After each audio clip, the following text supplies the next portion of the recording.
right. Today we're joined by Nate Hertzog, Safety Director at Cenvar Roofing and Solar, where he is focused on building real-world safety compliance in high-risk in construction environments. Nate's perspective is shaped by a unique background, spanning law enforcement, military police service, including an overseas deployment, all grounded in a hands-on operational safety leadership style. If you care about translating safety from policy into daily execution, especially in a fast-moving and kind of high-risk line of work, this conversation's for you. Nate, welcome to the Safety Nights podcast. Thank you. I appreciate you having me. Awesome. Well, I'm going to hit you right off the bat with the question, how did you end up in safety? A very good question. I always wanted to get into law enforcement, and I ended up getting a bachelor's in criminal justice, and I was a police officer for about 8 years, and honestly, I got a little bit burnt out, and I also felt God calling me away from it. And during that time, though, I spoke to a lot of people, and there was actually an individual in a totally different line of work. I was manufacturing mostly, but he was a former deputy, and he got a job in safety. And he was like, yeah, like it's not bad. I mean, if you can learn criminal law and criminal codes, then you can easily translate that to OSHA standards or an EPA or a DOT type standard. So it translates pretty well. That kind of got me thinking. And during my law enforcement career, I always kind of kept an eye on safety jobs and looked at what it would take and if it was something that I thought would be for me. And then later on in my law enforcement career, I was on the traffic safety unit. So my main duties were responding to vehicle crashes, promoting traffic safety with the public, education, child safety seat, checks and things like that. So it was safety in that aspect of it. Public safety at its finest, if you will, every day moving around public. So I just kind of fell into it from there and always had a safety mindset. I will say that growing up, my dad is kind of the whole, jack of all trades and master of none. And he did a lot of work around the house, a lot of projects with other people. And even though he was usually not doing it for money and just helping somebody out, he still taught me how to do things safe. And I think that has helped me a lot because as I do my own projects, I'm automatically doing things a little more safe. And so, I always think about that, how I was raised, along with, of course, now knowing OSHA standards and how things are supposed to be done. It goes right along with that in most cases. Oh, that's awesome. Well, that's a great story. Yeah, a lot of people seem to fall into it, but yeah, yours was a little more methodical. So when you went from, you kind of were doing safety, it sounds like, with the police department then. A little bit. Yeah, so how did that translate for you, even going out and getting into actual safety job market? I mean, what was that process like for you? Was it pretty easy for people to recognize that experience and it made sense, or did you have to work at it a little bit? I really think God opened doors for me. This position opened up at Cenvar Roofing and Solar, and it was the first safety position they've ever had. There was no established safety program aside from, basically required sentences of policy, which is fine. You don't need to be 55 pages long, but it did need some work, and they knew it. And so when I applied, I actually knew somebody that worked here, and they happened to be somebody that saw my application, and they were like, look, even if you don't go with them, please give them an interview. And I had, I think it was a 2.5-hour interview with the CEO. And he was very good at honing in on what a lot of people fall prey to, or at least you hear stories in the safety professional world, and that is becoming that safety cop. I was an actual law enforcement officer. A lot of people, and the CEO here he didn't want a safety cop. He wanted somebody that could talk to anybody in the company, that could work with them, that could put standards and policy in place while getting buy-in, thinking of the frontline worker, how will this affect them? Can we do it as easy as possible, but keep them safe and meet any standards that need to be met, or potentially go above them, at certain instances. And that was one thing he was really drilling down on is my character, and he knew that it would butt heads with him, it would butt heads with employees if I came in as a safety cop. And he liked that, I did crisis intervention, crisis and hostage negotiation team for a short bit as well. And so those negotiation skills and the de-escalation skills obviously come into play with safety, but most of our employees aren't, honestly, they're not hotheads. Right. So thankfully, you don't really have to go to the extreme with that, but it still reminds you how important communication is. I've heard it said, if you think you're communicating enough, you're not. If you think you're over communicating, you might be barely hitting the communication mark of where people want to actually get your communication. Trying to work with others and be more like a coach, a collaborative effort is where I've really found it to be helpful. And honestly, if I was the worker, how I would want to be approached or thought of, when policies are made or maybe some changes or something. I want to be as much a part of that as decision as I can, or at least know that people are thinking of my view, and how that'll affect me. That's awesome. Well, and so given the work and the fact that they didn't really have much of a safety practice coming in, I imagine you had some challenges. You got all these people, distributed workforce, temporary job sites, working at heights, different kinds of work going on. I mean, it sounds like, so it's roofing and solar, right? So you guys are doing different, you got your electrical components and you got job hazards, I'm sure, around that kind of risk component, plus obviously just roofing being incumbently dangerous across the board on a number of levels. So what did you think when you came in terms of how you were going to start from zero and try to get them where they needed to be? I mean, it's almost like you go through your JHAs or just your risk assessment in general, and you look at, well, what's our biggest risk? What's our biggest risk to life, of course, and then also to OSHA as well. People used to joke that, well, OSHA just cares about commercial roofers or commercial work, and that's a very wrong way to think. They want everybody to be safe. They know that accidents happen with residential, no matter what the company size is. And they're out there and they're looking and they're answering those calls if they get calls about it. And so it was a big piece of, okay, well, what's our biggest risk to life, and then what's our biggest risk as well to basically the government and other compliance factors. And both of those are actually the same, and that is, as you said, working at heights. Obviously, yep. Roofing and most of solar, not all of it, but most solar is on a roof or some elevated surface. That obviously is a huge risk for life, whether you're using fall protection or not, especially when you're not, especially when you may have been able to let it slide. And they had already, don't get me wrong here, this Senvar has they did work before I came to right. start safety, but they knew they needed somebody doing it full time. And so it was like, okay, we started it, help us build this into something. We focused on fall protection. We focused on fall protection with subcontractors that we use because they have the most people on the roof. Yep. At any one time we may have 15 to 17 crews working, maybe even as we speak, out there on different structures.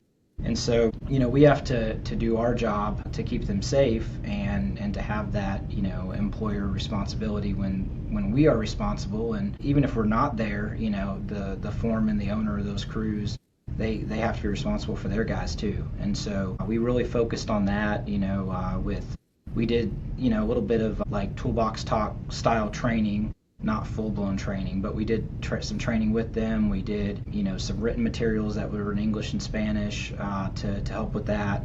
We have done multiple job site inspections, at this point, hundreds over almost 2,000, wow. By myself, or I have a direct report that helps me with safety as well. And then also our general managers do checks as well, specifically for safety to help us with that, because we can't be everywhere, obviously. Absolutely. But no, you're right. The multiple job sites, the fact that they're short duration does make it difficult. OSHA, I feel like their standards are built around, whether you're looking at the multi-employee policy or not, or employment policy, it's mostly built around building a big building, a skyscraper, a bridge project, something that's multiple days, usually months, sometimes years long. And obviously, you can't be controlling contractor or a general contractor, or if you're the state government that's funding it, like you can't just turn the other cheek for that long, obviously. And so some people in the past have tried to turn the cheek, doing our type of thing, because it's like, hey, 4 hours, we're done with a small house. We've ripped it off, we put the new one on, looks great. A lot of times it's just a day job, so it might be 8 to 12 hours, but we'll get a whole house done in a day. We're basically gone before OSHA or anyone else even knows we're there. But the key is, are our guys being safe? Are they cutting corners? Are they keeping the quality? We do quality inspections that are also completely separate department and a completely separate group, but they go back and behind and make sure that our quality is good too.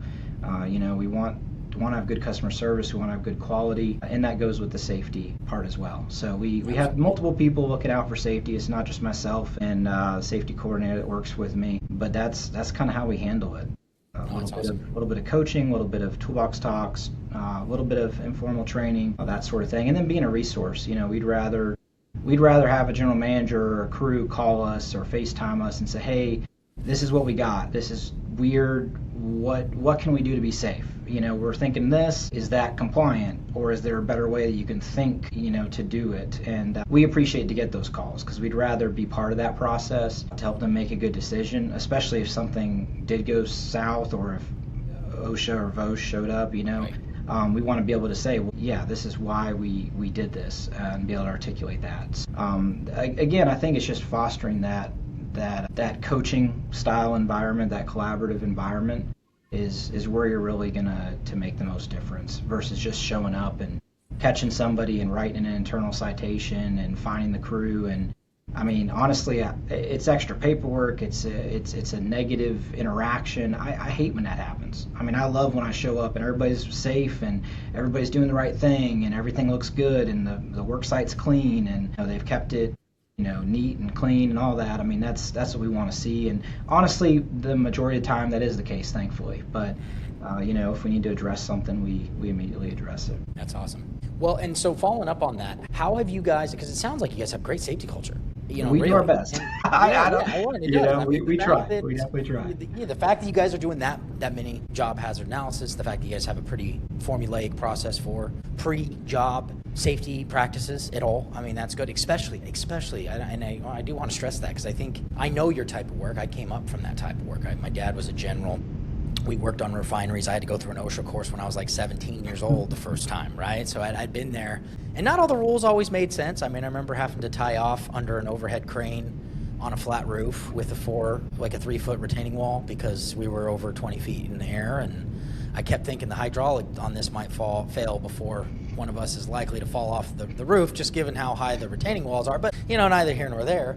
But getting the Frontline to adopt it is a challenge most of these organizations struggle with, especially when you're dealing with subs and you're dealing with short span jobs and everyone's on a every day. So do you have any advice or any thoughts on why you guys are successful? Is it just because of the leadership? They're on board. It sounds like the company heads and everyone else is aligned on the vision. That definitely helps. But any thoughts on why you guys have been as successful as you are getting the actual employees on the front line to care to some degree? Yeah, I think it all starts like it really should in leadership. It starts at the CEO level and just trickles down. But if the CEO or whoever's in charge of that organization, whatever title they are, if they don't take safety serious and they don't let people know, including the managers, that this is a non-negotiable. Like it can't happen. It's too risky. It's threatening, people's lives. It's threatening the company if we were to, get, a bunch of repeats or something. Those are 10 times the normal fine. I mean, those are crazy for any company. They just get astronomical. And it's like we can't have a tolerance of it. We have a strict policy about our own employees wearing fall protection when they need to. We, even with our subcontractors, like if our employees show up and our subcontractor's not being compliant and they don't address it, then that's a steeper, disciplinary action as well, because they were our representative on the job site and they didn't address it. And so it is compliance heavy, but the key to it all is yes, we're putting that in policy and yes, we're putting that out, but you just got to do the right thing. I mean, safety is, we're not asking you to walk backwards every 5 steps, and if you don't, you're going to get fined $50. Like it's not rocket science. It's just, hey guys, like we're going to train you. We're going to train you as a competent person. You're going to go through training. You're going to be tested on it so we can prove that you retained it, and you're going to go out there and we expect you to follow this and also to hold if they are with a subcontractor or another employee, hold each other accountable. That doesn't mean we have to hear everything, every little issue at my level, but talk to each other, talk through the situation, work it out. Basically that pre-job or first thing when you're getting there before the work starts. Whether it's formal or not, doing that safety analysis and discussing what you're going to do. That's really key. We have a commercial and industrial division, and we've got some guys that have been doing that for years. Even though it's new to us, they're very experienced. And as you can imagine, in the commercial and industrial world, our customers are multiple building owners, their maintenance staff, their plant managers, etc. And we can't mess around. We can't mess around with safety. A lot of times we are having to do a detailed entire safety plan and submit it to them and make sure that we're following whatever they require us to do, whether it's extra PPE or maybe they have a little course that we have to go through as well. And so that adds layers to it. But the key is, again, just talking with your people, having those conversations, making it also not all business when you don't have to.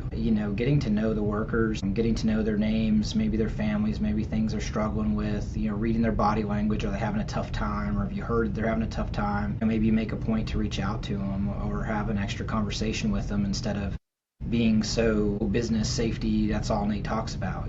I have a lot of conversations with different people, and sometimes it's here in the office, other times it's out and about, but I also take that information that I get, because some of it might be negative or it might be kind of neutral, and I'll take that information, I'll put it up the chain, but I won't dime them out.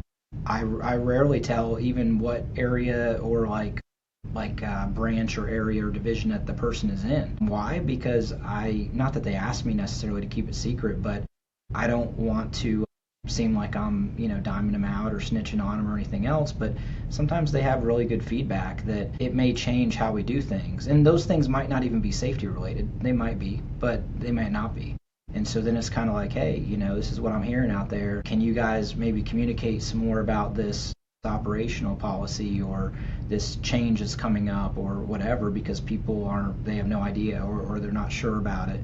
And so things like that, as usual, can just help the overall culture, let alone the safety culture. Oh, that's amazing. That's good tips. And a lot of this stuff I hear thematically, talking to safety directors at least once a week. It does seem there's some good trends between the programs that seem to be doing well and not. And a lot of it is not being punitive, taking some time to account for the actual employees, making them feel like they're seen and heard, having a good open communication and dialogue. It's really key. And it's funny because obviously we can all get lost in the regulations and the work that we need to do, and the fact that unfortunately safety is, at least from the compliance standpoint, very punitive in nature. OSHA doesn't usually just show up and say, oh, hey, no, it's okay, we're gonna warn you.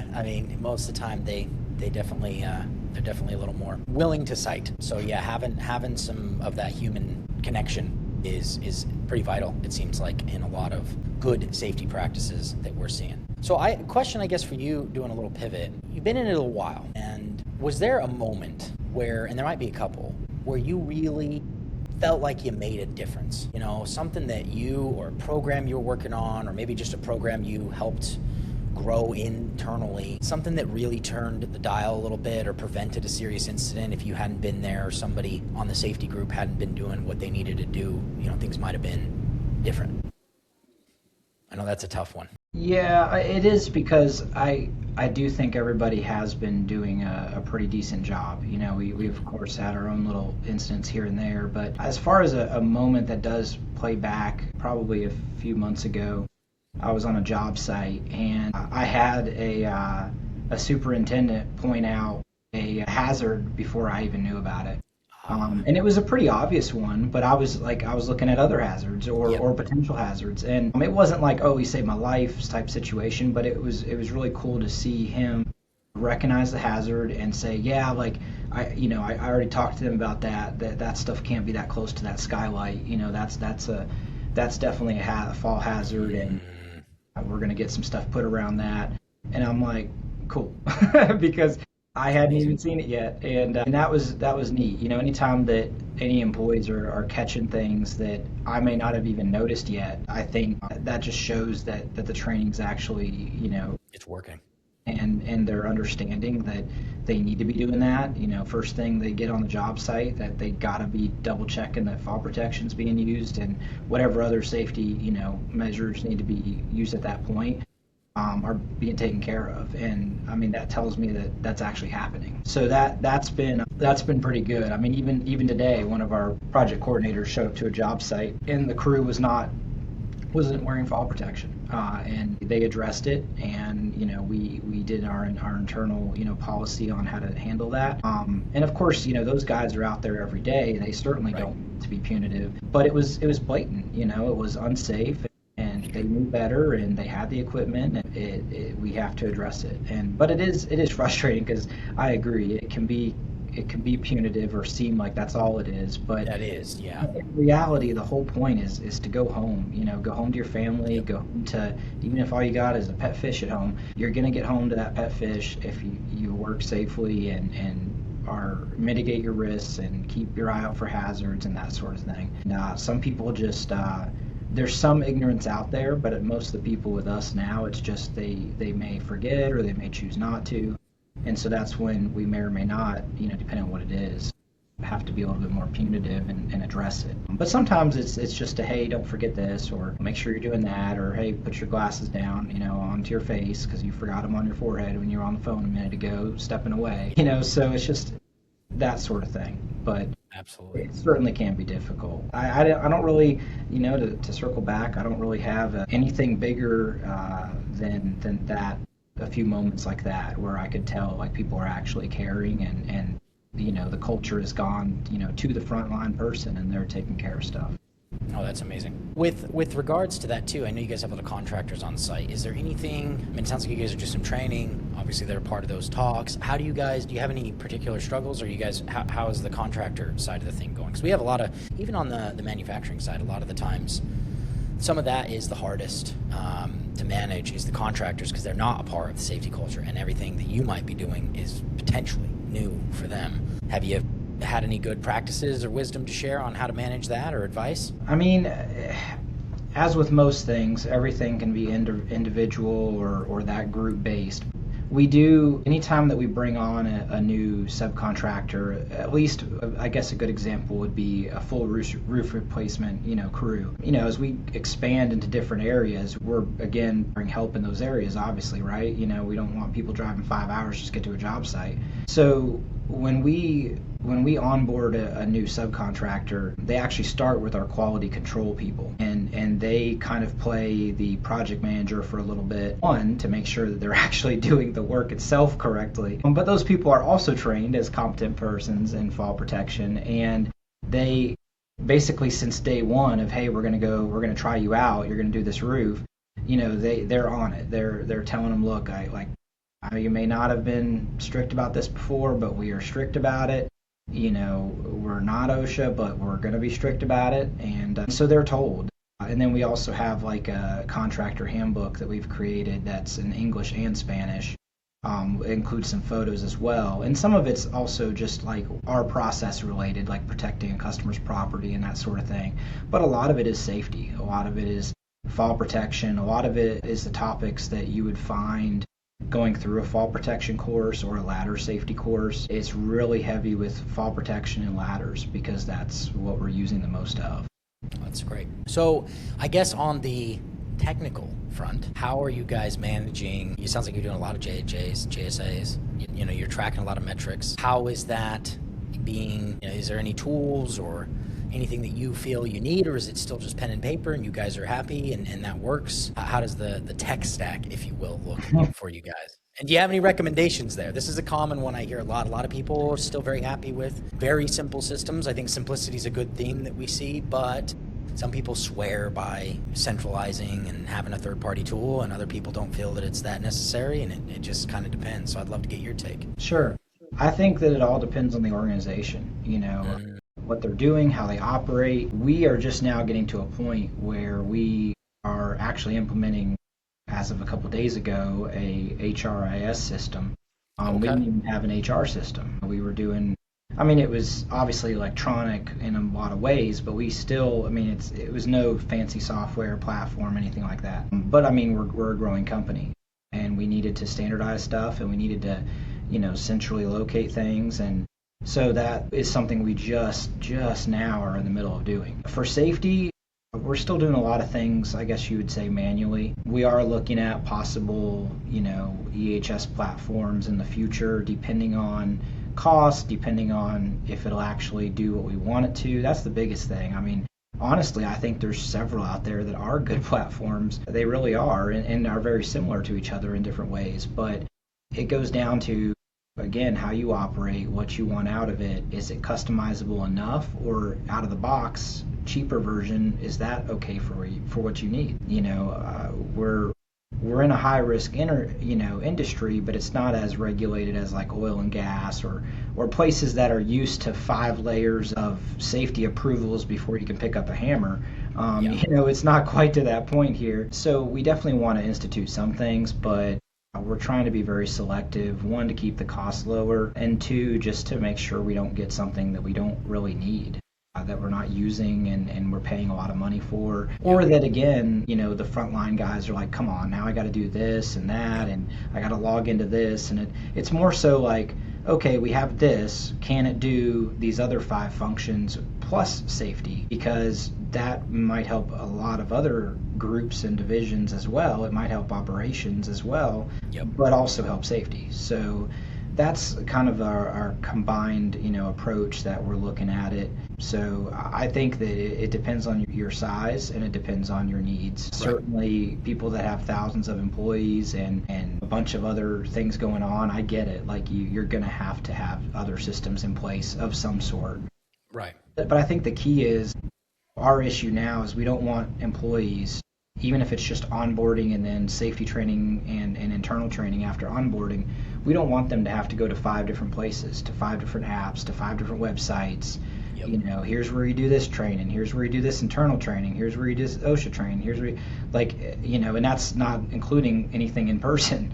So we don't want that. Like we want, we know you're not going to be able to have everything in one, but can we only have 2 or 3 systems instead of 5 to 8 systems? It keeps the cost lower, and it makes it better for the employee, and a lot of times the manager as well. So that's kind of our thought process on it. So it's kind of in the middle. It depends on what the company offers and what we're looking at.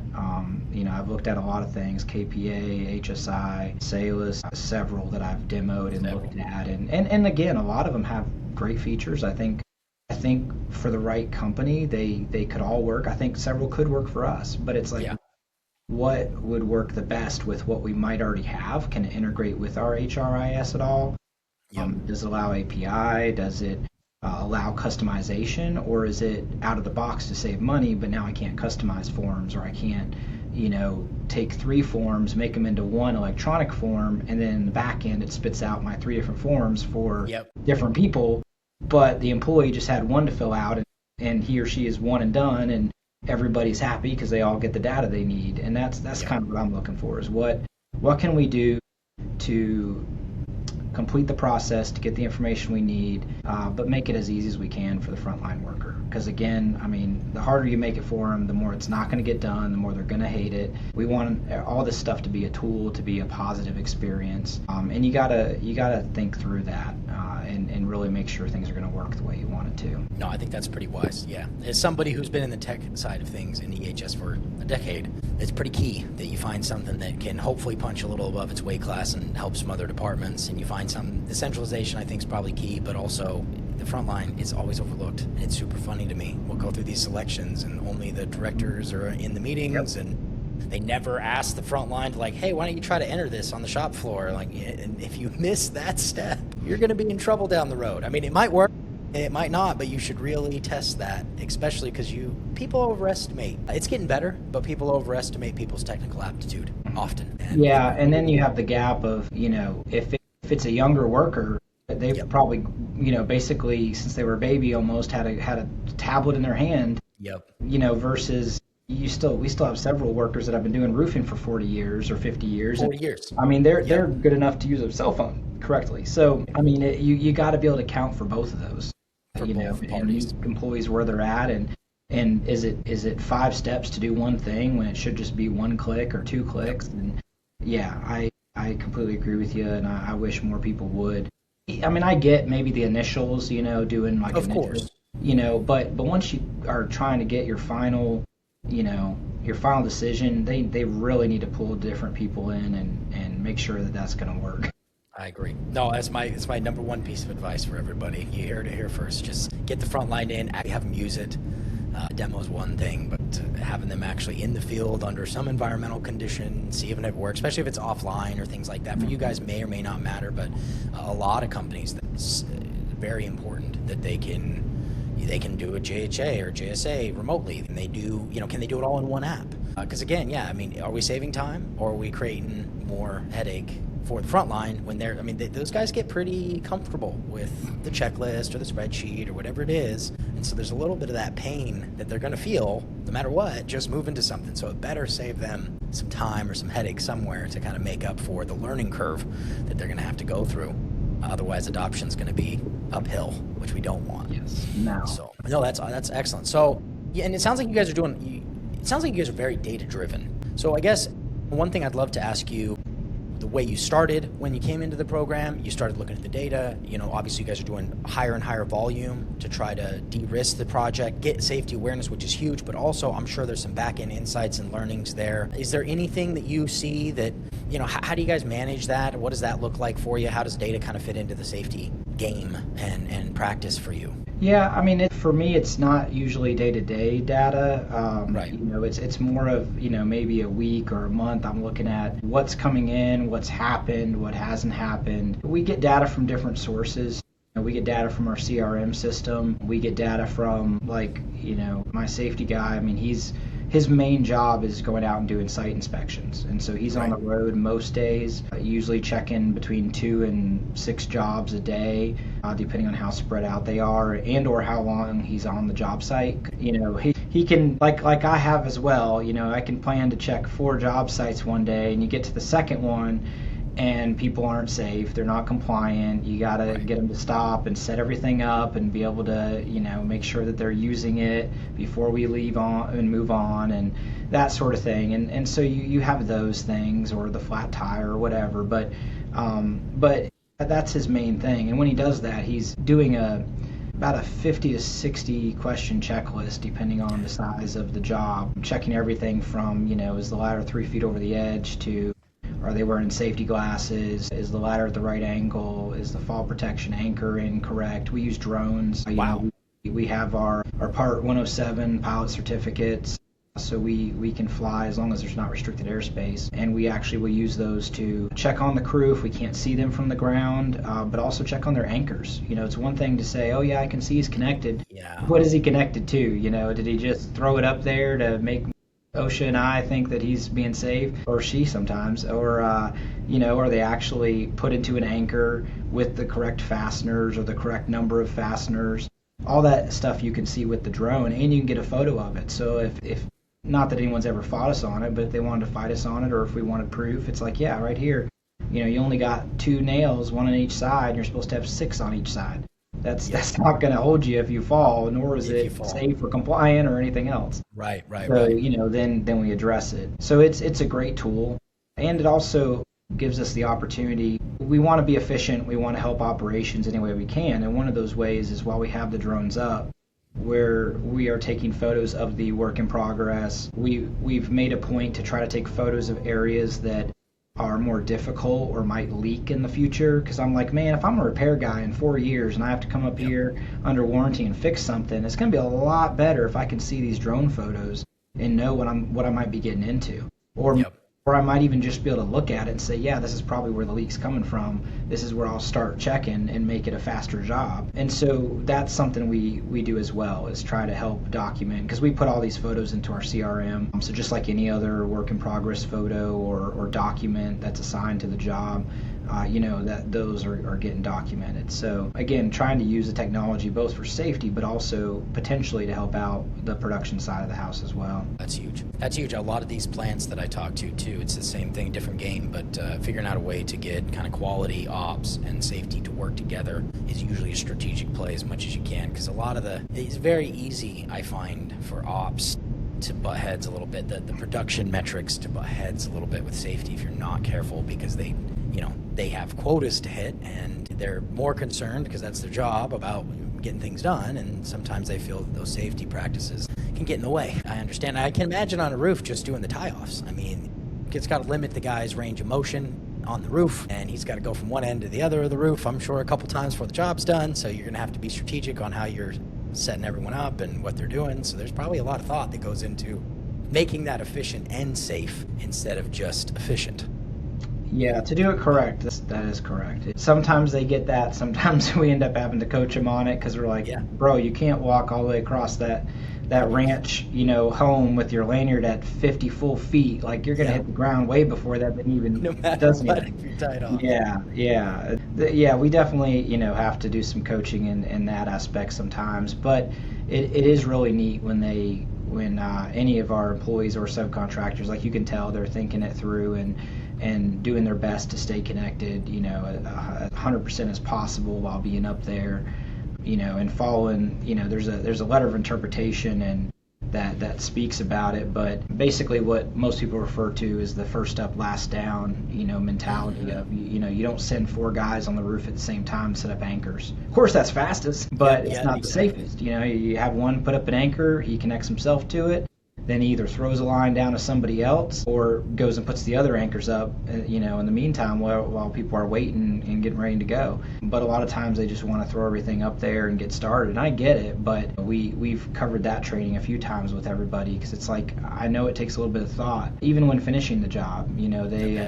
Sometimes you'll see a crew, even if it's not roofing, but they basically finish the work itself, but then they want to clean up while still being at heights or still doing something on scaffolding. And it's like, yeah, but now you might not have all your safety measures in place. What we want to see happen to limit the risk is you do all those other things while you still have the safety measures in place. Then you decline on your safety measures as there's no other option, because you're finishing the job. And so, I'm like, you can't have, 10 people up there running around cleaning up a roof or doing something on scaffold or, whatever the case may be, without their safety protection, versus doing it smartly and saying, oh, there's 10 people here, but there's only 2 on the roof because they're doing the last few pieces and they're still connected until that last moment when they can't be. And, that's what they need to do to be safe and also to be compliant fully. That's awesome. Well, rapid fire on the closeout here. A couple rapid fire for you. What is your most underrated safety belief? Or is there anything you think that isn't mainstream that you kind of adhere to? Another tough one for you. Rapid fire. I mean, I think most things are mainstream now, especially if you're looking at HOP or behavioral-based safety, is the collaborative effort of including the employee as much as you can. I think that, we talked about it with even just the software and platforms, but it's true no matter what. Get the employee. Like, okay, you could ask a foreman, hey, what would you do here? But have you done that to an employee?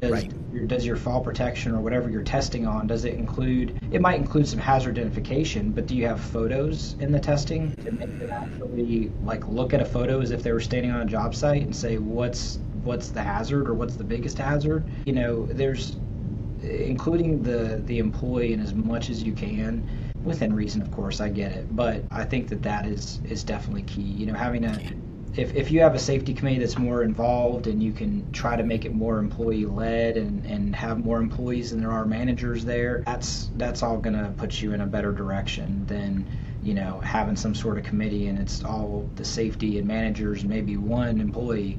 It really needs to be the opposite. Have a manager or 2 for input and maybe some leadership, but then have employees lead it. Use it as a professional development tool. Leading it, being the chairperson or having them cover different leadership topics as part of their meeting or things like that. There's plenty of ways you could involve the workforce, or at least a few here and there that might help with your overall buy-in and culture. That's huge. It's funny, I was talking to another director last week and he said something similar, that they promote almost all of their safety leads direct from the Frontline. And I thought that was interesting, so I dug in a little bit, and he mentioned that for a lot of those guys, you think about a roofer, it makes a lot of sense. It's a hard job. It's a hard job, and the ability to move laterally or upwards kind of tough, right? I mean, you can be a foreman, but there's one foreman and 12 workers, and the foreman's probably not going to leave anytime soon. So it's one of those positions where it's probably pretty hard to have another option. And I actually really like that as a thought, because there's probably some guys that are willing to really go put in some work for the chance at maybe doing something, or at least building their resume or their experience base to have other options in life and not be stuck maybe where they're at. So I can imagine you'd have the potential for some really strong adopters on each of those jobs, just giving them an option to learn something new. Yeah, absolutely. I mean, in my OSHA 510 course, we had a few people that were in the trades, and they were like, man, I'm retiring and I need something that, still pays my bills and gives me insurance, but, I've always, tried to work safe, and now I'm just learning more about it. And whether they're going out on their own or trying to get it,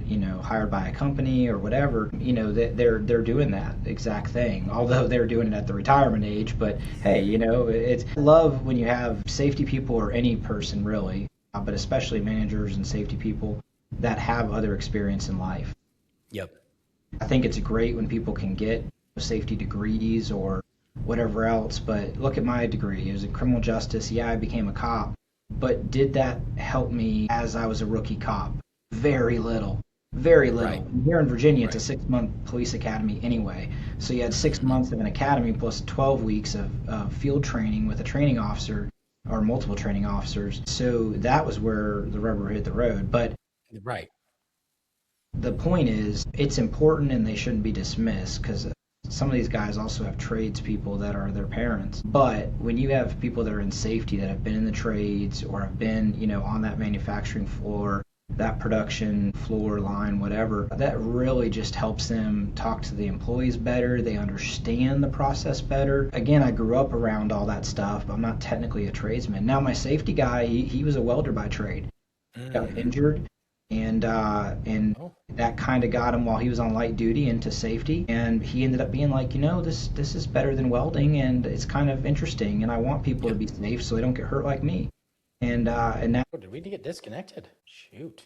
You there? It's all right. Disconnect. Oh, so it's like recording stopped. Okay. Yeah, I know. I was like, shoot, I hope it wasn't me. The weather here, we have above ground lines. Sometimes a wind will blow, and I swear, I don't know what, it blows a tree into the line or something. We got trees everywhere. And once in a while, I'll just lose, internet or power or both. It just, so I was like, oh, that's bad timing. But no, we're all good. We're all good. We'll fix it in post. But anyway, yeah, if you can wrap up what you said. I don't know. I don't even know where we were at. So. Well, I mean, we were just talking about, it helps when safety professionals have been in the trades and have a background either as a tradesperson, or they understand how the work is done and can come up with safety solutions without being detrimental to the work, because they're not living in a glass box and they don't know anything. I think that the best safety people are those that do come from the trades and or have some real world experience. They know how to problem solve. They know how to talk to people, and it's just going to make them more successful in any position. Absolutely. No, I love that. Well, and I think, safety is a great industry right now. I know there's a lot of upsets out there, less in the trades, but you get into tech or you get in different kind of career fields right now, there's a lot of replacement. AI seems to be accelerating that. The nice thing about safety is everyone I talk to, and I think it's going to hold true, is just there's an undeniable human component to safety that's required. So there's a real future for people that are just starting their careers. There's a great potential exit if you're in the right position and you're a little older and you're done with the manual labor. It's a cool, underrated profession, I think, for a lot of people. You get to travel. I mean, your guy's the guy that gets to go. I mean, driving's not that much fun, but he gets to hit 5 or 6 jobs a day, gets to talk to the guys. I mean, there are some perks to being a safety professional if you land in the right gig, and it can be a really nice, stable career in a world that there's a lot of instability. So yeah, there is. I mean, there's a lot of drive for AI, and I think probably all of us get those, LinkedIn or social media, invites to AI software and this, that, and the other. And I'll say this, AI can be a very helpful tool, but it's like a tool on your tool belt. I mean, you're not going to use the same tool for every single process. And even something as simple as ChatGPT or any of the other AI stuff that a lot of people use, you can't overuse it. It's good to get yourself going. It's good to maybe polish something off. It's good to give yourself ideas. But On the compliance side, good grief, don't go by that for what OSHA or the EPA or somebody is going to allow you to do or not allow you to do.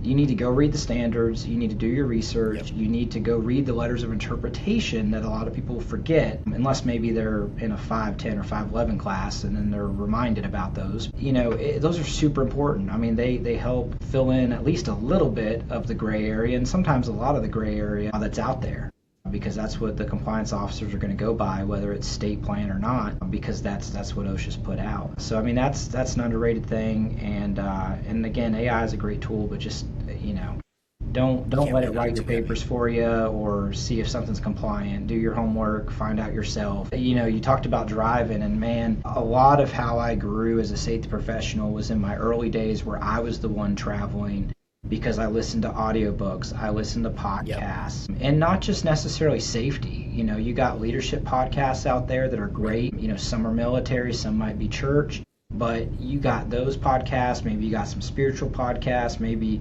there's a few safety professionals that I still this day follow. And then you have some great ones like Todd Conklin. He's got a pre-accident investigation podcast, and he can be real and just talk to you through the podcast sometimes for a little bit, but hey, he's sharing about himself and you get to know him a little bit. But I like that he has a diverse amount of people on that podcast. There's women on the podcast. You sometimes hear that even to this day, either they're dismissed because they're a woman, or they're just not picked for the safety role because they're a woman. And I mean, that's ridiculous. I've always been somebody, I don't care what race you are, I don't care what color you are, I don't care what gender you are or are presenting yourself. Just, do you know your job? Do you do your job well? Do you know how to perform? Do you have the knowledge to do it? Then awesome, go for it. And that I think is definitely key, is having those people. I have a close friend that one of them is a safety consultant, one of them is a retired OSHA guy, and they help me a lot. I can talk things through with them. I can throw out scenarios to them. We can discuss, a funny photo. Hopefully it's not anything too crazy, but it's and share those stories. But those stories on the safety side end up being best practices and things that they caught, and it may help me catch something. So basically just being a unofficial mentee to these other tenured professionals have been great. And then, like I said, just you always need to grow in your knowledge. So whether you're listening to podcasts, or I've even started putting some audio messages out to our guys, instead of writing up a paragraph to our internal chat, I'll sit there and record an audio message. So that way they can hands-free drive down the road, going job to job, and they can get the information. So it's just, we got all this technology. A lot of it's even free if you know what you're doing or find something. Use it and think of ways you can plug in and, again, make it easier for your frontline guys, but get more information out there. Actually, that's a really good tip, honestly. I didn't think about that, using audio, especially for your type of business, and there's a lot of them out there. Working with, we did an interview not that long ago, and most of their business was transportation, and so, what a better way to deliver a training like that. That's not a bad idea. You can do safety briefs and things on the road. And you guys, the weather conditions too. Roofing, you're traveling, all those things start factoring in. Cold environments on a roof is like the scariest thing in the world to me. I've been up there a couple times myself growing up, and I can tell you, if there's a little frost, that is, whew. Yeah, you gotta be on your safety game. So, I really appreciate the time. I think hopefully everyone got a lot out of it. Just to close out, one thing, if you have it, love to know somebody that's looking to get started, or maybe looking to make a career change. Any recommendations on where they should start reading, start taking a course? What would be the first thing that you would do if they're thinking about dipping their toes in the safety game? I would say they need to just try to gain as much knowledge as they can about safety. That's kind of what I did going in. I had public safety and military, but I was not a college safety degree guy or any other formal experience. And so I was like, I got to learn stuff about this. And so I would see there's different forums out there. You can kind of get some tips, but a lot of it came down to the stuff you can do for free or super cheap. Find some good books. There's a few, there's podcasts out there, The Safety Geek, of course, now this podcast, Todd Conklin's podcast. There's a few others that really get you thinking. And then if you dive into those sides of it, you end up gaining a lot of knowledge.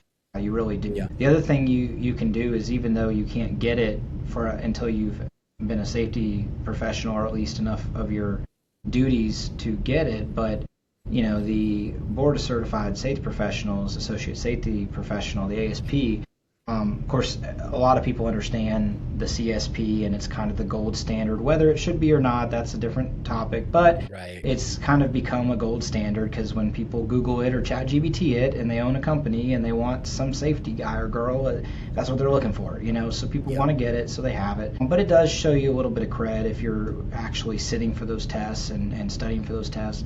But honestly, even if you can't sit for it yet, go find study guide for it, flashcards, books, whatever. Yep. It's such a broad amount of knowledge. It really helps you just start to fully grasp safety. I mean, obviously you can get very particular, whether it's NFPA or the OSHA construction standards or the OSHA general industry standards. A lot of these companies will end up dabbling in a little bit of both, or multiple, but usually, like for us, obviously fall protection and ladders is the biggest risk, biggest thing we do the most training and toolbox talks and everything else on. So that's what I know the best.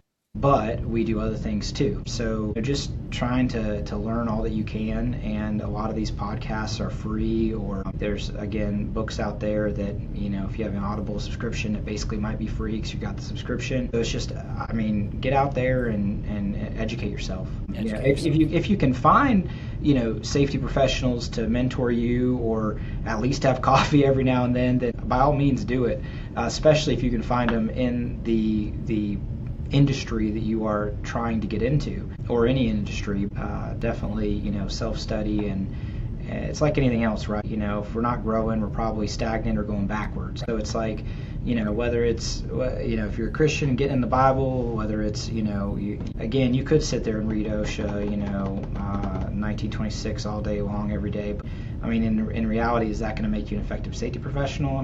No. You'll know the standards better than the compliance officers, but you're not going to be very effective. Save that for when you got to look it up for when you're creating training, or you get a question about something, or God forbid a citation or an inspection comes in, right, and that's what they're looking at. Save that for then.